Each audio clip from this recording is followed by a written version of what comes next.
What's up? Y'all already know who this is. It's Keyshawn with the Thursday edition of this Undisputed Extra. Today, I'll go through my midseason NFL awards, preview Week 10 games, and react to the best things my crazy producers found on what I hate, the internet. So let's get started. Keyshawn, we're roughly midway through the NFL season.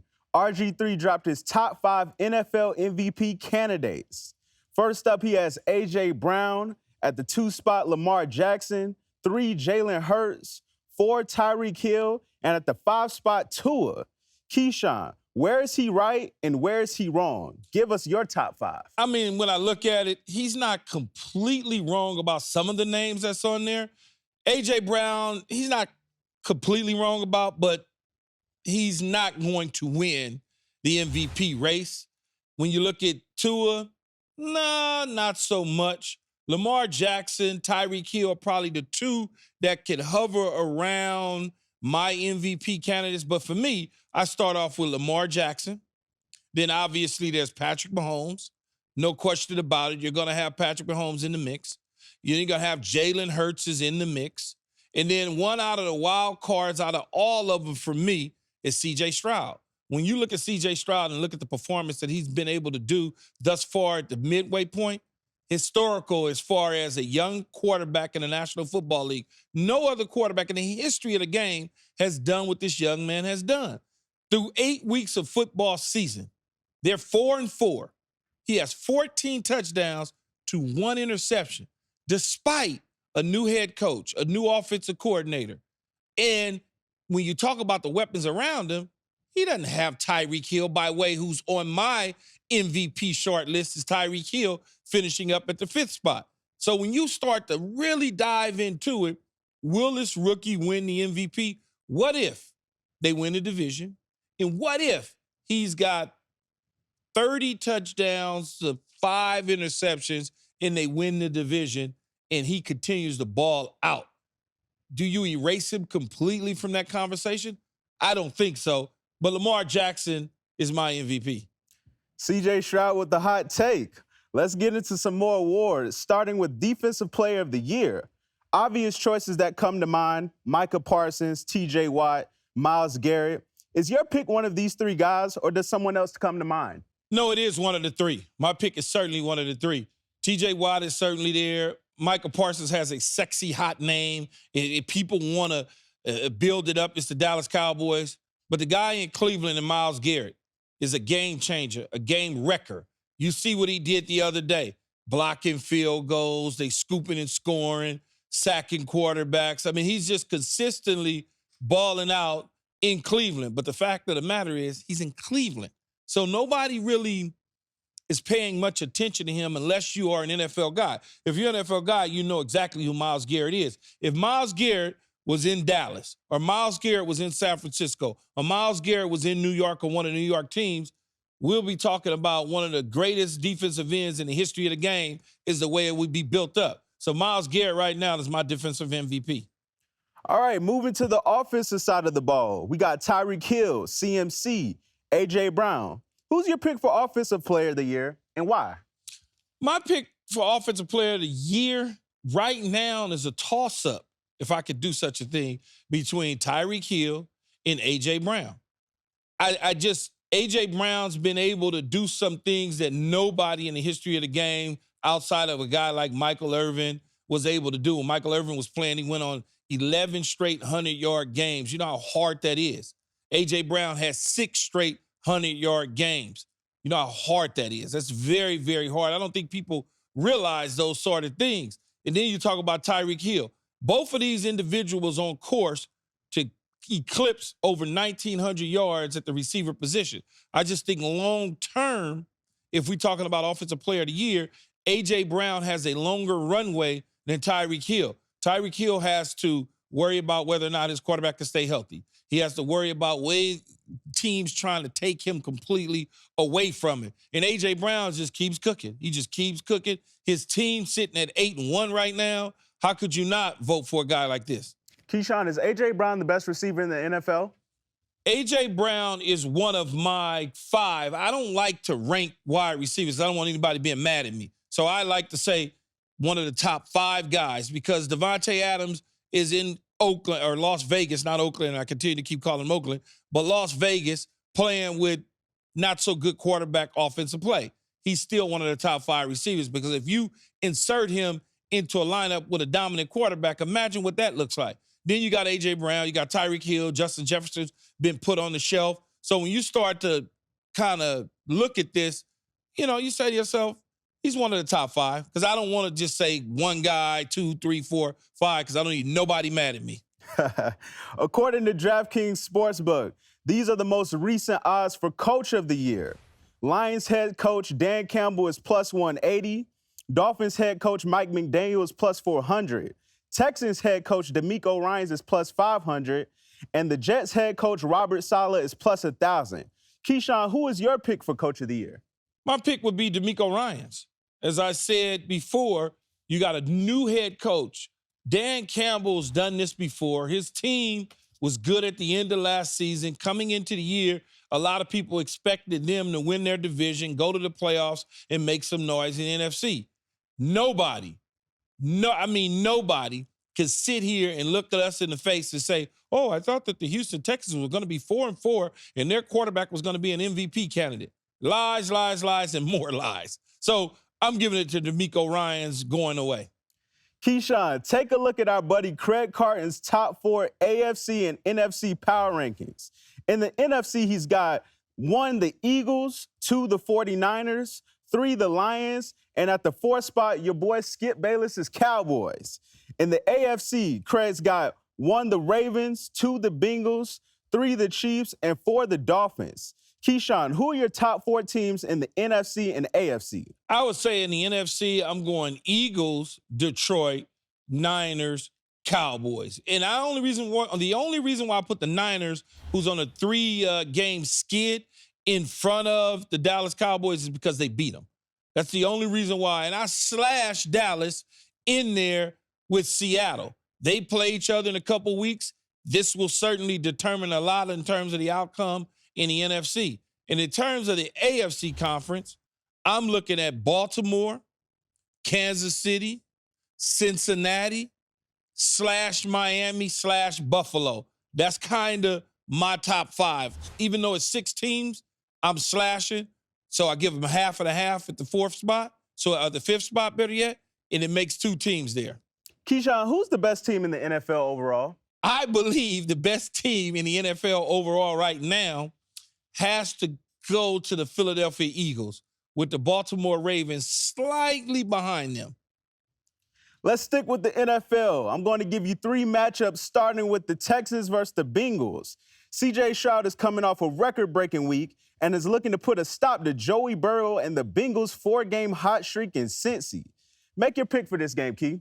Well, I'm going to take the Cincinnati Bengals and Jamar Chase and Joe Burrow and Joe Mixon and T. Higgins and Tyler Boyd in the defensive side of the ball. I understand DeMeco Ryans and this young cast of characters in Houston is playing pretty good football right now, and the quarterback is playing lights out. But Cincinnati's won 4 in a row. They're at home.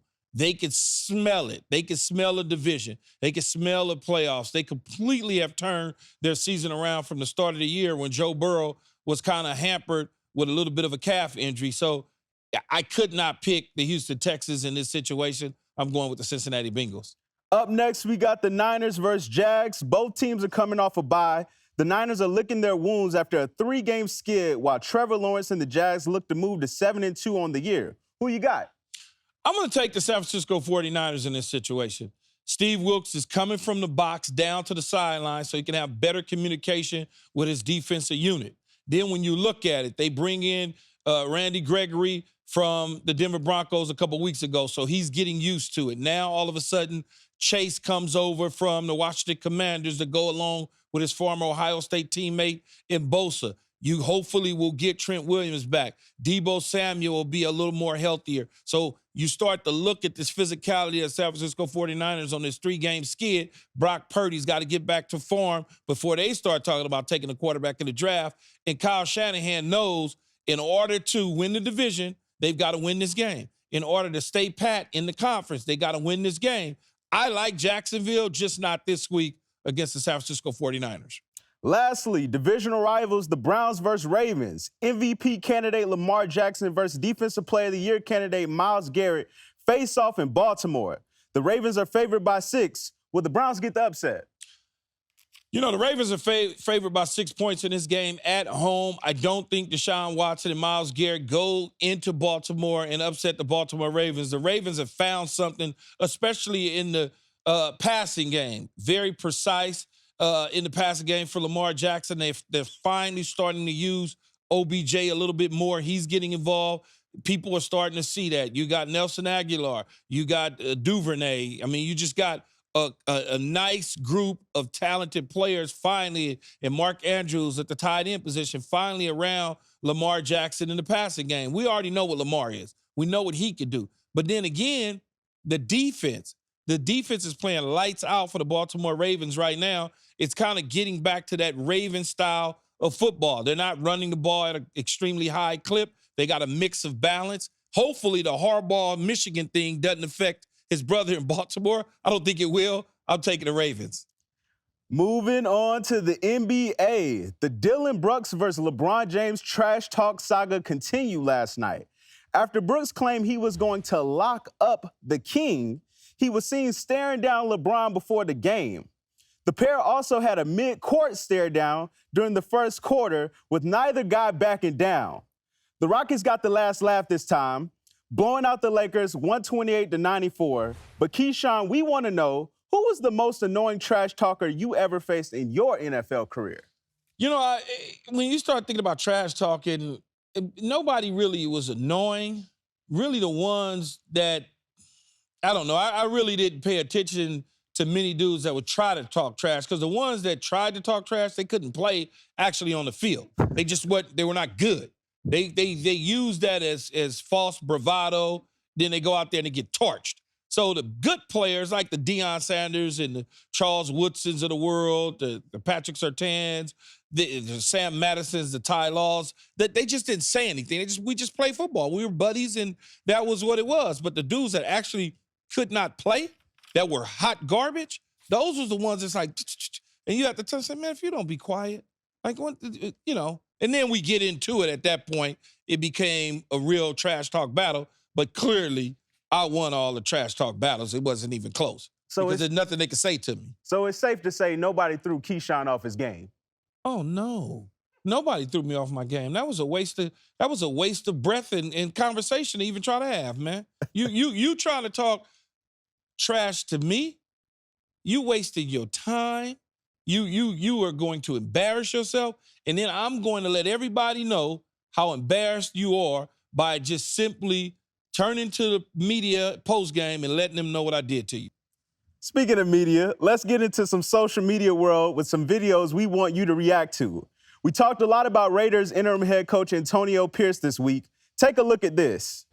Practice squad players on the sideline yesterday. If that is the case, why was that important for you to have them down there on the field? They got a Raiders uniform.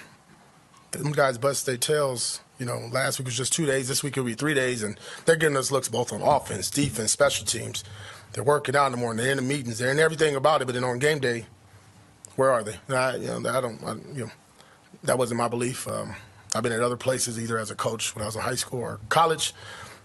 Every man's in, man. If you're on a team, you're a part of the team. You're there on game day, and I just felt the way that we practiced those 2 days and what we asked them to do. They deserved to be on our sideline. They earned that right. And I hope they don't stay on practice squad. I hope they push themselves to become on the active roster. And that was the carrot I dangled in front of them. And they brought energy on the sideline. Now, it was a little busier than I'm used to. But you know what? I'll take it when they bring that kind of juice that they did. Keyshawn, do you like this precedent Antonio Pierce is setting in Vegas? I do. It's totally different than the norm. I've had it both ways. Bill Parcells was a very strict coach that didn't want extra guys on the sideline because he felt it would be a distraction when guys aren't playing. They're talking to players that are playing but that was his mindset. Coach Tony Dungy had a different mindset, much like Antonio Pierce. AP says, hey, you worked your butt off all week long. You deserve to be a part of what we're doing. You don't need to go sit in the stands. You don't need to go sit in a press box or box with somebody. You come down and you be a part of what we getting ready to do. So I love what AP is doing. I'm so excited for him and his hopefully tenure with the Raiders because I think they got a good one. They better not let it get away. Let's focus on this a little bit more. Can you give us an understanding of the role the practice squad plays on the NFL team? Well, the practice squad players play a very, very pivotal role. Not only are you on the practice squad to give the scout team a certain look on the offense, defense, special teams, but also to get better, to also just to get better for yourself because one day you may be moved up to the 53-man roster. In the NFL, a lot, like when I played, we had practice squad players, but I played, believe it or not, as a number 1 overall pick, a starter for 11 years, high accolades in this league. I, too, took scout team. They used to have to take me off the field doing scout team reps because I would just burn out, they felt. And so it's good to have practice squad guys on there, but I was still some of their reps just because I wanted to get better, too. I'm not going to let them catch me.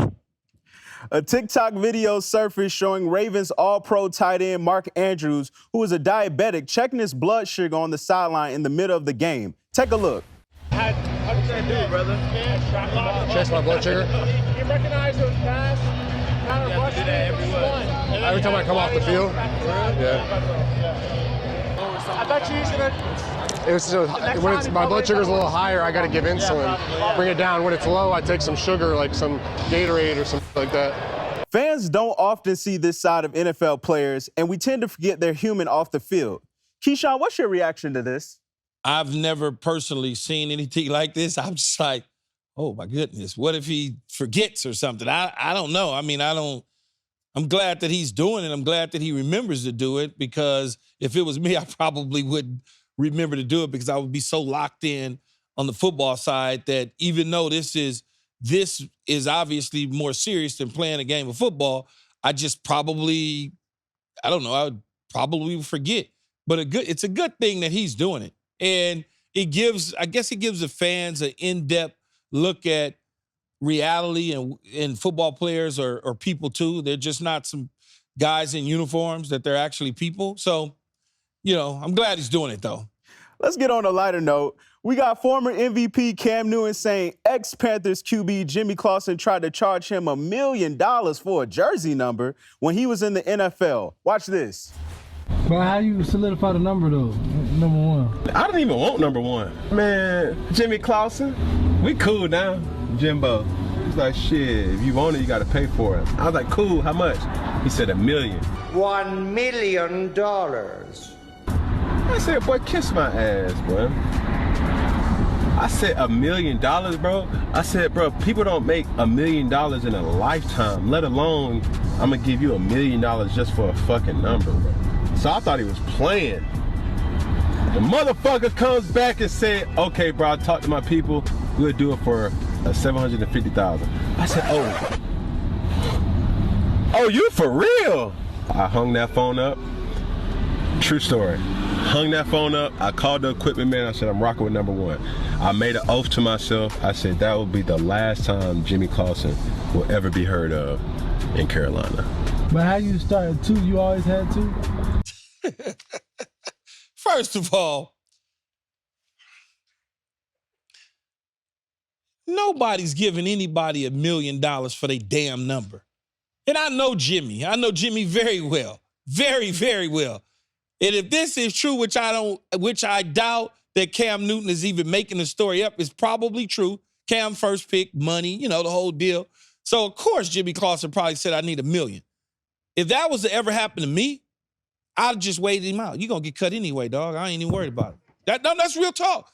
If somebody had 19 on a team that I was going to, and 19 wasn't available, and he approached me and he said, I'll give him 20, 10, 15, maybe even 30, 40, maybe even 50.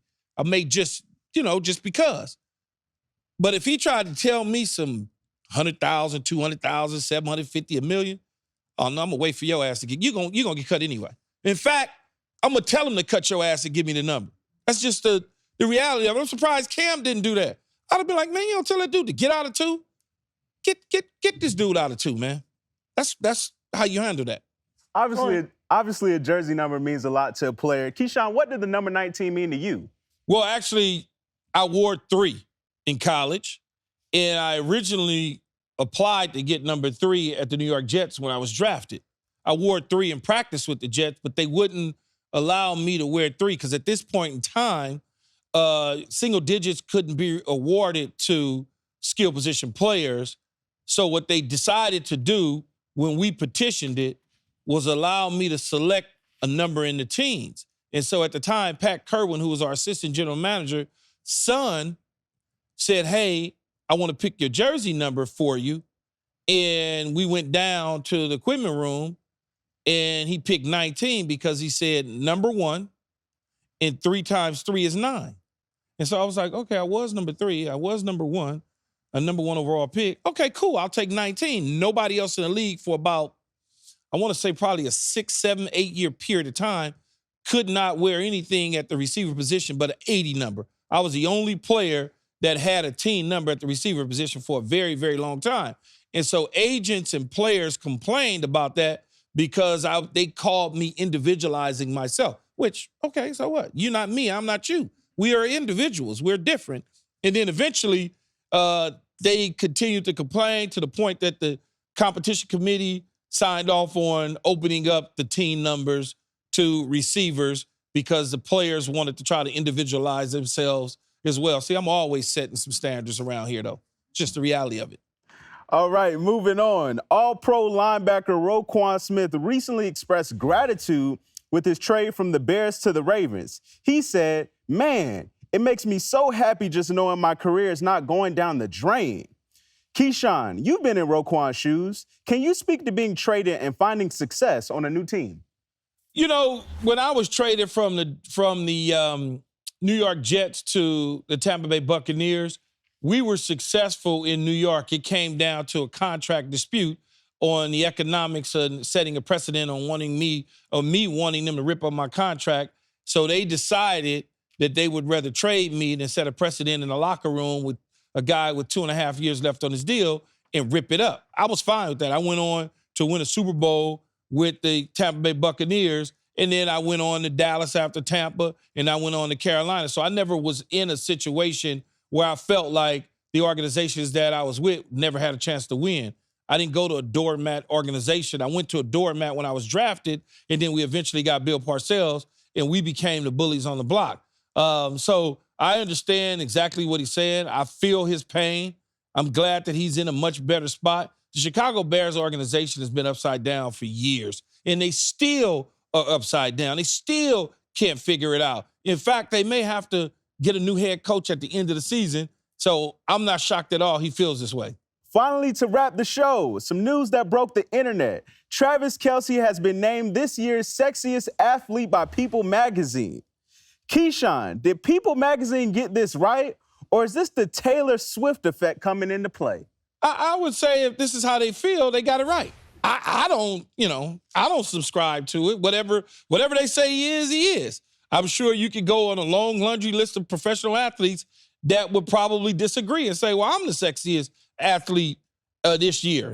So if People magazine, these magazines, they got like you said, the Taylor Swift effect. They got their own way of couching who the sexiest man alive is.